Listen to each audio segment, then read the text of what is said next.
Halo bro semua, kembali lagi bersama saya Marco di acara Garage Talk. Kali ini kita kedatangan dua bintang tamu yang sangat spesial. Yang satu dari dunia perotomotifan mobil, dan yang satu lagi dari dunia perotomotifan motor. Kita sambut semua dengan meriah Bro Kunta dan Bro Angga. Sebelum kita mulai acara nih bro, gue berterima kasih banget sama lu pada yang udah mau hadir di acara Garage Talk kali ini. Membahas tentang otomotif-otomotif. Terima kasih juga udah sama-sama. Terima kasih juga udah diundang di sini. Ya, sebuah kehormatan lah bisa diundang di acara yang besar ini. Ya, tanpa kalian undang, ya gue mungkin gak bakal datang. Nggak bakal ada di sini juga mungkin kalau nggak diundang ya. Iya betul juga sih bro. Kalian kesini kalau boleh tahu kira-kira bareng komunitas kalian atau sendiri nih bro? Kalau dari gue pribadi sih berangkat sendiri. Karena komunitas lagi pada sibuk. Ya, kalau gue lagi sendiri aja sih. Karena memang komunitas itu nggak selalu setiap saat lah. Karena mereka punya kesibukan masing-masing Iya, ya kan ya. nggak selalu setiap saat bareng-bareng kemana-mana. jadi- Karena punya kesibukan masing-masing. Biasanya jadwal sih, ada jadwalnya gitu kan.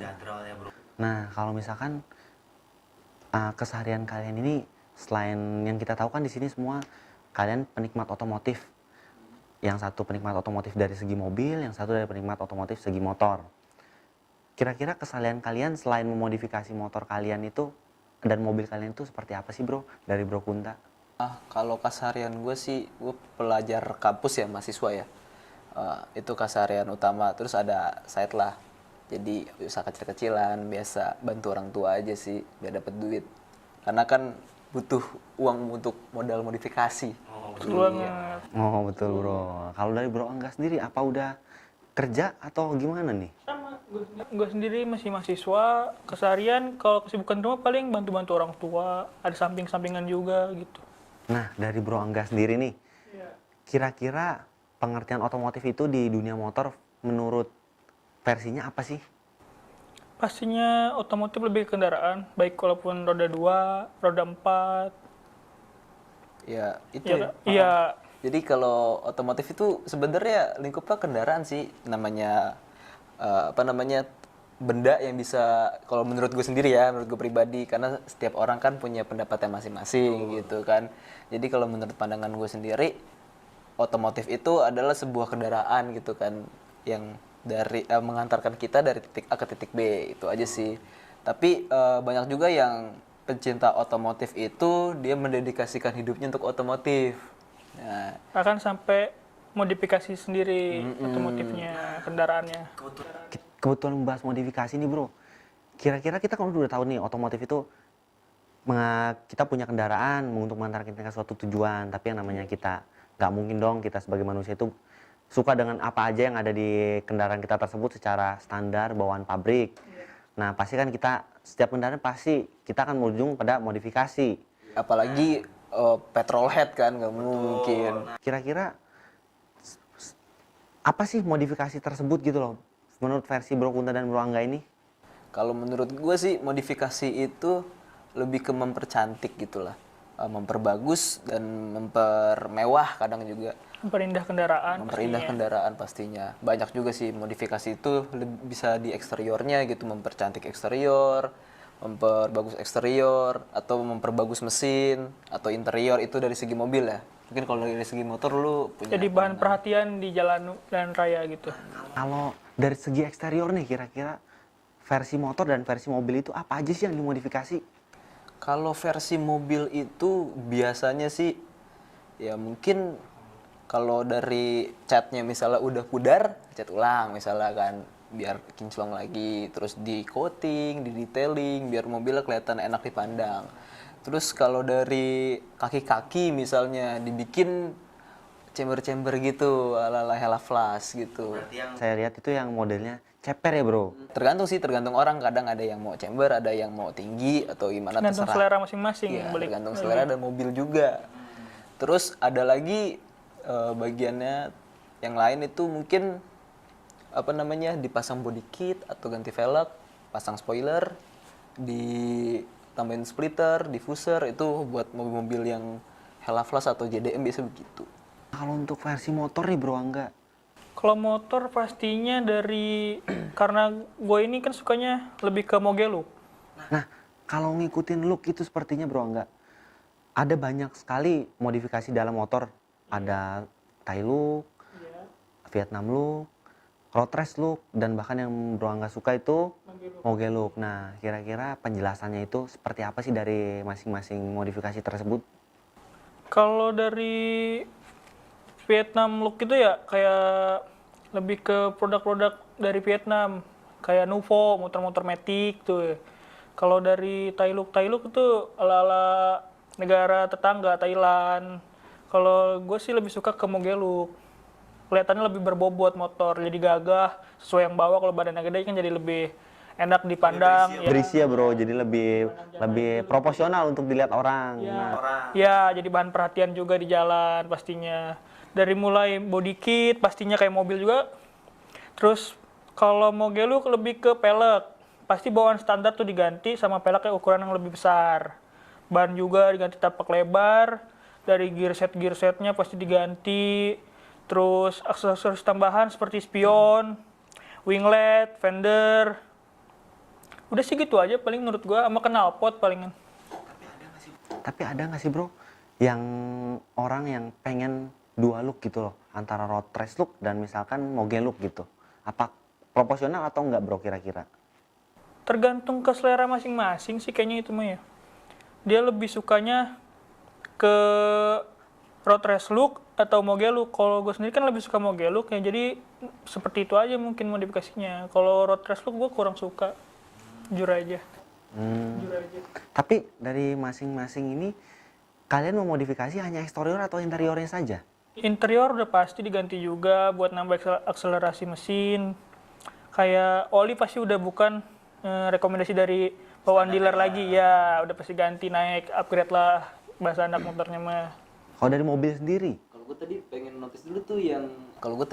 notice dulu tuh yang apa namanya, aliran-aliran gitu kan. Kadang kalau di mobil ini suka ada perpaduan juga sih kadang. Jadi yang jadi Jadi mobil sendiri juga banyak ya bro antara aliran modif seperti itu? ya, ada juga kayak misalnya American Style ada yang Hella Flash. Jadi mobil chamber, ceper gitu kan, yang outfit apa keluar gitu kan.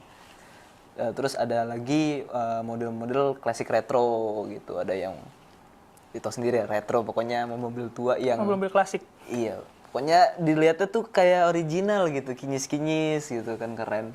Ada yang JDM juga. Terus Nah kalau bro Kunta sendiri lebih suka aliran modif seperti apa? kalau gue sih mungkin mixing ya, Hella Flash JDM tuh diperpaduin good gitu loh, mobil-mobil Jepang. Membahas JDM banyak banget nih kita tahu. JDM itu apa sih bro?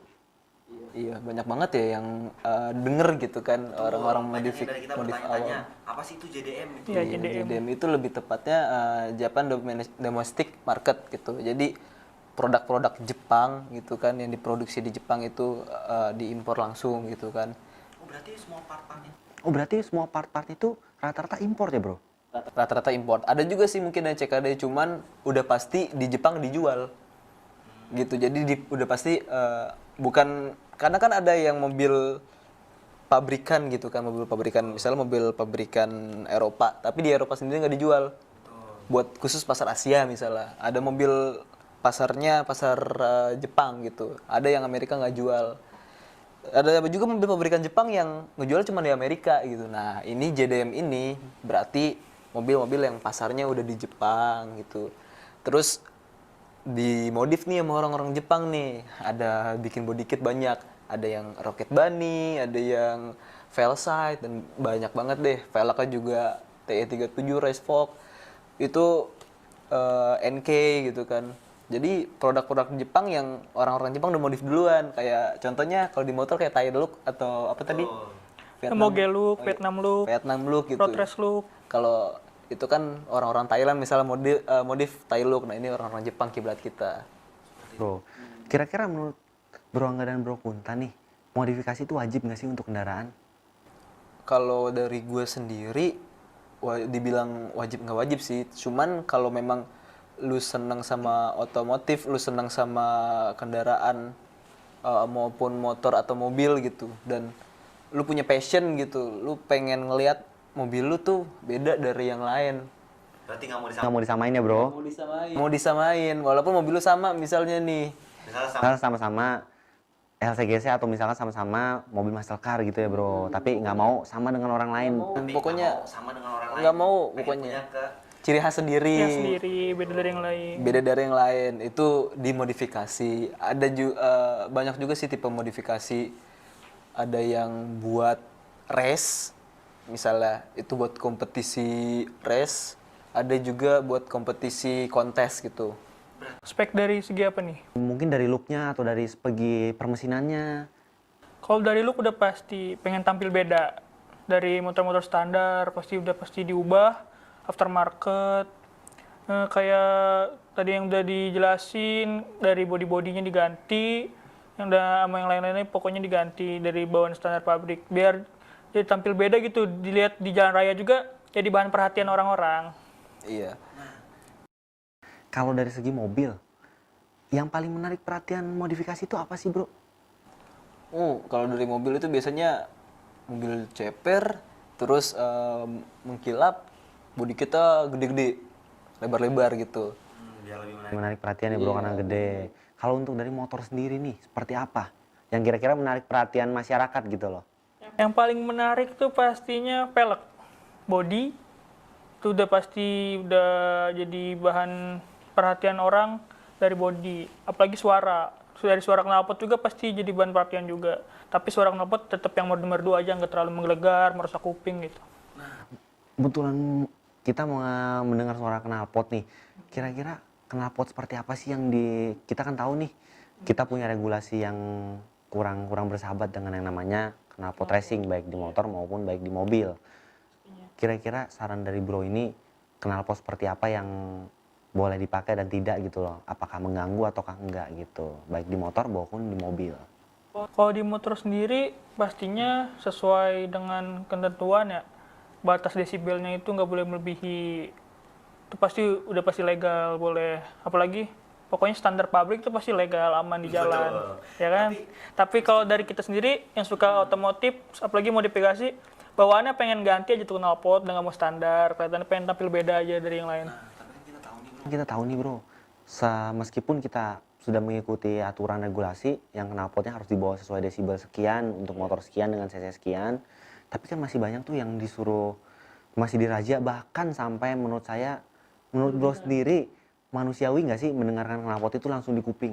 Yang baru viral ini ya. Betul. Dirazia, di starter, nyalain kontak, kupingnya suruh nempel deket knalpot, digeber. Gimana gitu bro? Kurang manusiawi banget sih menurut gue sih. Ya kalau menurut saya sendiri itu alangkah lebih baiknya si polisi itu menguji dulu si pihak Ada alat berwajib. desibelnya. Iya, pengukur menguji desibel. dulu alat desibelnya. Kira-kira di ambang batas gak sih? Maksudnya lewat dari batas desibel mesin itu sendiri. Karena setiap tipe mesin kan beda-beda batas desibelnya. Iya. Misalnya kalau dia melewati, baru itu si pengendara itu berhak Nggak perlu dikasih lah sanksi. sampai digeber-geber depan kuping Iya, gitu. apapun lah selain itu yang memberikan efek jera gitu. Kalau sampai seperti itu sih agak kurang gitu menurut saya. Tapi pernah nggak sih kalian itu ditilang dengan masalah seperti itu? Alhamdulillah sih selama ini belum pernah. Saya juga Aman-aman aja. Selama ini masih lolos-lolos aja. Iya, lolos-lolos aja. Masih menggunakan, tapi bro sendiri menggunakan knalpotnya sesuai regulasi berarti tentunya. Sesuai pastinya. kalau saya sih pakai Valvetronic. Oh, apa itu bro Valvetronic? Kalau Valvetronic itu Sepertinya katup ya bro? jadi dia bisa membuka tutup katup untuk suara knalpot itu sendiri. Oh, kalau nggak salah saya sempat tahu di motor juga ada ya bro knalpot seperti itu. Bagian di motor juga. Kalau di motor ada dari produknya Tritec, Tridente. Itu sistemnya sebenarnya seperti apa sih bro? Bisa kita Ada mode silent gitu, mode sport, mode racing. Kalau mode silent pasti di bawah desibel ketentuan. Kalau udah masuk ke mode racing pasti udah ngeblar suaranya lah, udah keluar dari ambang batas kewajaran desibel. Kalau dari mobil itu, kalau Valvetronic itu dia ada exhaust systemnya. Jadi pembuangannya itu ditutup atau dibuka. Jadi kalau ditutup itu memperkecil suara gitu kan, memperhalus. Jadi exhaust systemnya diperhalus lagi. Kalau dibuka itu dibikin kayak macam free flow. Jadi lebih nggak ada tahanannya bro. Iya, nggak ada tahanannya. Tahanannya berkurang. Nah, seperti itu. Nah, kalau kita udah bahas banyak banget nih bro modifikasi tentang motor dan mobil. Kira-kira part apa saja sih yang sudah diganti di kendaraan kalian masing-masing? Kalau bisa dirincin biar yang lain semuanya tahu kita sebagai bahan modifikasi bro. Lain semuanya tahu kita sebagai bahan modifikasi bro. Kalau di gue sendiri motor ya, motor gue CBR 150R. Warna, CBR itu kan banyak serinya bro. iya, Yang bro punya kebetulan seri yang apa itu bro? strippingnya red racing, model facelift tahun 2016 lah. Itu apa Akhir. bro yang udah dirubah? Jadi kan bro tadi bilang seperti aliran Mogeluk. Nah, Iya, kira-kira Mogeluk. apa aja yang udah diganti? Dari spion ala-ala Ducati gitu. Terus winglet, biar ada kumisnya jadi pemanis di bagian depan. Pelek pastinya diganti sama tapak lebar. Ban-bannya juga. Dari gear set, cover-covernya, body-bodinya juga diganti, sampai armnya pasti diganti. Ala-ala swing arm gitu. Banana betul ya bro. Nah ya, Nah, dari banyak banget ini yang udah modifikasi. Kayaknya dananya cukup banyak ini bro mengucurnya. ya itu sih tergantung dari kita sendiri. Kalau kita punya hobi, modifikasi, mau nggak mau ngeluarin duit semanapun, kalau kita udah nabung ya, itu kepuasan pribadi buat gua. Pasti ngumpulin duitnya pelan-pelan lah ya. Iya, nggak langsung semuanya juga. Iya. Dari modifikasi motor aja nih Bro Angga sudah banyak sekali. Kalau dari mobil, apakah Bro Kunta lebih banyak daripada modifikasinya Bro Angga? Waduh, kalau dari saya sih paling modifikasinya ya nggak terlalu heboh lah, cuman ganti velg, terus diceperin, terus di interior aja diperbagus. Sama paling mesin dioprek sedikit sih, pakai piggyback. Jadi nggak terlalu banyak lah kalau dari saya, karena budgetnya belum ada. Kalau mau ganti body kit pengennya sih gitu, ganti body kit, pakaiin spoiler, pakaiin diffuser, cuman ya pelan-pelan lah mas. Dari yang gue dengar Kunta tadi diceperin tuh, apa nggak ganggu di Indonesia ini khususnya ya, banyak polisi tidur tuh, apalagi di perumahan. Iya sih, kalau itu sih memang agak sulit ya. Cuman kalau Iya, agak bergelombang, Iya. banyak gelombang. itu tuh harus kalau bawa mobil seperti ceper seperti itu harus hati-hati sih. Jadi harus pelan-pelan, harus disayang sama bawa mobil lah. Kecuali emang lu pakai Airsus. Suspension berarti bisa naik turun secara elektrik Kecuali lu pakai Airsus. Kalau lu pakai Airsus baru tuh lu bisa bawa mobil dengan tenang lah. Jadi Walaupun ada polisi tidur bisa dilibas lah. karena lu kalau bawa ya lu tinggiin aja. Iya. Cuma pas lagi mejeng ya lu ceperin abis, buang semua oksigennya gitu. Nah, kira-kira nih membahas semua modifikasi yang udah ada nih, Bro. Semua modifikasi itu melanggar hukum yang ada sesuai regulasi di Indonesia nggak sih? Menurut kalian masing-masing gitu loh. Menurut gue pribadi, selama itu belum berlebihan sih nggak masalah ya. Yang penting apapun juga pasti kalau berlebihan itu tidak baik. Dunia modifikasi juga sama seperti itu. Kalau modifikasi yang sederhana saja lah, sewajar-wajarnya aja. Jangan sampai mengganggu pengendara lain, apalagi sampai menyebabkan pokoknya jangan sampai ganggu pengendara di sekitar kita. Karena yang menikmati jalan raya kan bukan kita sendiri, orang lain juga menikmati perjalanan. Kalau dari gue sih ya pertama jangan ngilangin ciri mobil lah, kayak bikin cat jadi warnanya berubah. Ya pastinya tuh warna sesuai surat kendaraan. Iya. Sesuai ketentuan kendaraan. Dan kayak Bro Angga tadi bilang juga itu safety. Kayak lu nggak spion dibikin jangan diubah-ubah macem-macem. Harus sesuai fungsinya. Iya. Jadi meskipun kita modif, kita harus sesuai fungsional ya, Bro. Iya. Bentuknya aja yang harus kita dapatkan. Nggak cuma spion, mungkin lampu atau lain sebagainya. Pokoknya yang safety aja sih. Kalau buat modif. Jadi meskipun kita modif, kita harus sesuai fungsional ya, Bro. Nggak cuma look-nya aja yang harus kita dapatkan. Spion mungkin lampu atau lain sebagainya. Pokoknya yang safety aja sih. Tapi semisal kayak mobil nih, Bro. Kan paling banyak ketahuan dari cat dan decal stiker ya. Itu kira-kira legal atau ilegal kah di sesuai regulasi kita ini? Selama masih ada warna standar kendaraannya tuh nggak masalah, di stripping gitu di Kita paling. nggak pernah namanya manusia nggak pernah puas dengan apa yang sudah kita modif. Iya Pasti pastinya. ada kadang kalanya pengen yang lebih beda dari yang lain. Misalkan kita mengganti warna, apakah warna tersebut bisa kita legalkan gitu loh? Ya itu Kendaraan sih kita tersebut. Oh iya ya. Itu tergantung lu mau ribet apa enggak. Ke Samsat gitu Ngurus surat, ngurus surat, ganti warna kendaraan. ganti warna kendaraan, warna TNKB itu. Cuman gue sih orangnya nggak mau ribet, jadi modifikasi pakai warna standar lah kalau bisa. Ya mungkin warnanya cuma diterangin, dibikin metalik atau dibikin gimana. Candy, warna-warna Gitu candy sih, gitu. Iya. Iya. Nah, tapi kalian ini kan kita sebagai anak motor dan Bro Kunta sebagai penikmat otomotif mobil. Itu kan kebetulan kondisi kita sekarang sedang pandemi ya, Bro. Itu keseharian kalian sebelum pandemi dan sesudah pandemi itu apakah sama atau ada kan perbedaan, Bro? Kalau dari gue sendiri sebelum pandemi itu lebih sering kumpul pastinya. Kayak naik ride, abis lelah, abis capek-capek kerja, kuliah juga. Terus malamnya itu kumpul-kumpul sama temen, naik ride, kopi santai, ya kopdar-kopdar lah. Kalau hari Minggu San Mori, jalan-jalan keliling kota, paling keliling-keliling sini aja lah deket-deket. Karena gue sendiri kan di Tangsel, paling mainnya ke BSD, AIS, Gading gitu. Kalau lagi pengen main jauh ke Jakarta, Monasco, Ajinawi. Oh, itu seperti destinasi biker banget ya, Bro? Iya, nggak sampai keluar kota sih paling. Nah, kalau itu kan kondisi kita sebelum pandemi, kalau setelah pandemi itu seperti apa? Kalau setelah pandemi jadi berkurang kumpul-kumpul karena tetap mematuhi protokol kesehatan, jaga jarak, terus memakai masker. Berarti kalau misalnya protokol kesehatan, berarti kita harus jaga jarak 1 meter dong, Bro, kalau kumpul. Ya, ukur aja. Atau enggak, Bro? Karena ini kan ya udah dites semua kan, udah Iya, rapid test, swab test, aman-aman aja. Protokol kesehatan yang ada. Diundang juga di sini pasti sesuai protokol tadi ya sebelum Iya. masuk. Jadi kita semua udah disterilkan. Nah, kalau dari gue sendiri mobil ya sama sih, nggak jauh beda juga dari motor kan. Tadinya bisa apa namanya, bisa road trip gitulah, road trip yang jauh. Ya kalau mobil keluar lebih kota. ke keluar kota jauh gitu ya, road iya. trip. Berarti kalau sekarang kita kondisi lagi begini, Bro Kunta, jangan-jangan kumpulnya dalam mobil masing-masing.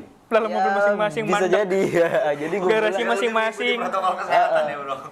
kita ntar ngopinya tuh pakai handphone mungkin ya. Mandangin video call. mobil aja. Dari Menggunakan dalam aplikasi mobil. yang ada seperti Discord dan Intercom. Iya. Boleh dicoba untuk mengikuti protokol kesehatan. Nah, kita kan udah tahu banyak banget nih modifikasi dari Bro Angga dan Bro Kunta. Kira-kira kalian punya saran nggak sih? Saran, tips and trick, terus modifikasi hal apa saja yang nggak boleh dilakukan di modifikasi tersebut? Apa aja gitu loh, tips and trick yang bisa kita bagikan ke semua pemirsa di sini. Kalau dari gue sendiri, tips and triknya tuh ini, gue tuh biasanya lihat-lihat dulu apa yang mau kita modifikasi, ya kan? Tujuan kita memodifikasi gitu. Lu memodifikasi itu tujuannya kemana? Lu mau sekedar hobi atau mau ikut kompetisi gitu kan ya? Itu pertama harus lu lihat. Jadi lu jangan ikut kompetisi race modifikasinya buat lu gitu kan. Tampilan doang, iya. Dan race itu juga nggak harus spesifik kalau dari mobil. Misalnya lu mau ikut kompetisi drift, jangan bikin drag, jangan bikin sirkuit yang spesifikasi yang sangat berbeda ya, iya, spesifikasinya ya mungkin mirip-mirip, cuman nggak sedetail itu. Kalau harus dibedain sedikit, Harus sesuai ya. harus sesuai. Nah itu dari tujuannya dulu, dari tujuan itu sendiri. Nah, kalau misalkan tuh membahas sedikit tentang tujuannya, kalau misalkan sampai kan ada orang yang pasti barunya mulai menggiati otomotif tuh, misalkan dia salah kiblat, maafnya Bro, dia pengen sebenarnya seperti yang Bro tadi bilang drift untuk drift race, tapi dia membuatnya drag race. Apakah ada kejadian fatal gitu Bro kira-kira yang akan terjadi? Ya kalau drag sih biasanya jarang pakai LS. Kalau ngedrift nggak pakai LS itu aneh jadinya. Itu mobil nggak bakal bisa melintir. Mungkin melintirnya malah terguling. Berarti itu malah mencelakakan diri sendiri ya, Iya. sangat berbahaya untuk ini. Makanya kalau dari modifikasi drift itu memang sangat dibutuhkan sekali LS, karena dari dasarnya tuh mobil jarang ada yang menggunakan LS. Berarti kalau seperti itu memang harus banyak belajar sama yang sudah ahlinya ya, seperti Bro Kunta ini. Ya banyak sih yang lebih ahli. Jadi itu saya cuman pemerhati aja sih. Gitu. Nah, kalau dari versinya Bro Angga nih, kira-kira modifikasi apa saja yang membahayakan gitu loh untuk versi kendaraan roda 2? Terus tips and trik apa yang bisa diberikan sama Bro Angga untuk kita semua? Yang berbahayanya itu kendaraan roda 2 itu pasti kalau modifikasi itu terlalu berlebihan. Kayak fungsi spion harus sesuai dengan fungsinya buat melihat ke belakang, ke kiri kanannya. Jangan sampai merubah fungsi dari barang tersebut lah pokoknya, dari kegunaan dari barang tersebut. Tips and trick buat modifikasi sederhana aja sih, paling tergantung selera masing-masing juga. Kalau lo lebih suka ke Mogeluk, ya paling ngubah konsep dari standar pabrik jadi lebih berbobot, jadi lebih pokoknya lebih gagah kelihatannya. Kalau dari Tailux sendiri sih gue kurang tahu, paling dia lebih ke kontes ya. Betul. Betul biasanya, tapi ada juga yang kontes mungkin motor biasanya. ada yang saya pribadi agak kurang menyukai itu bro. Iya. Modif Tailux seperti menggunakan Ban mungkin cacing. velg Iya. jari-jari, ban cacing. Nah itu menurut Bro Angga sendiri terlalu membahayakan gak sih untuk dipakai di jalan? Kalau buat di jalan raya pasti bahaya karena nggak sesuai peruntukannya. Itu kalau buat kontes sih nggak apa-apa ya. Cuman buat dipandang aja tampilannya emang kayak gitu adanya. Ya mau gimana lagi, emang buat kontes, motor kontes khususnya. Kalau dari Tailux sendiri seperti itu sih. Tapi dari Mogeluk sendiri itu ada untuk kontes atau misalkan Kontes pastinya ada juga.